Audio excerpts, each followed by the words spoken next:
right now I'm going to just read a quote from Edward Mendell House and what he had to say in a private meeting with Woodrow Wilson, president between 1913 and 1921, from the private papers of Woodrow Wilson. Quote, "Very soon, every American will be required to register their biological property in a national system designed to keep track of the people, and that will operate under the ancient system of pledging. By such methodology, we can compel people to submit to our agenda, which will affect our security as chargeback for our fiat paper currency.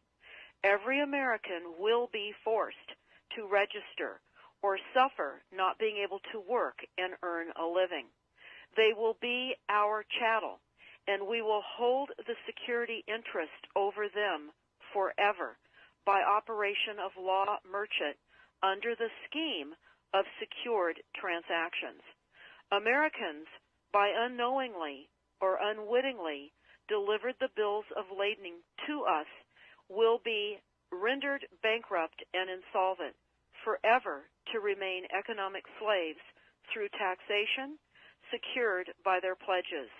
They will be stripped of their rights and given commercial value, designated to keep us a profit that will be none the wiser.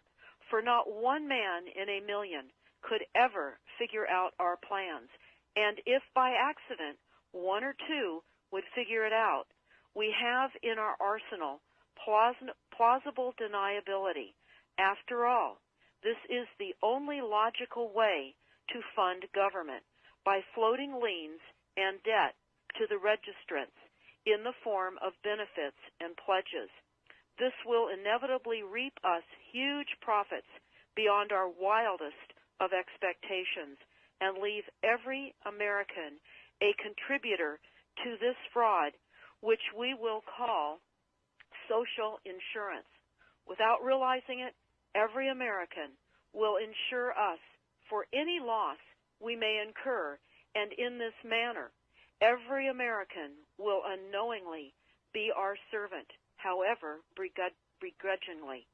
The people will become helpless, without any hope for their redemption, and we will employ the high office of the President as our dummy corporation to foment this plot against America.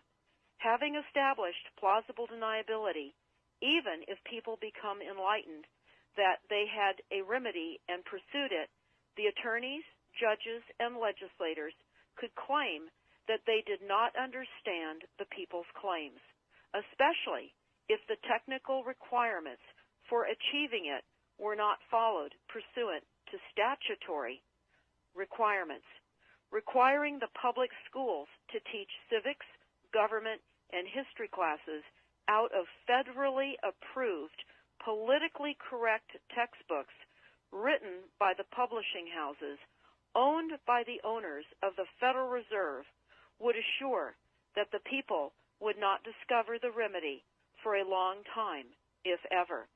I would recommend that everyone read Fruit from a Poisonous Tree by Melvin Stamper, M-E-L-V-I-N, Stamper, S-T-A-M-P-E-R.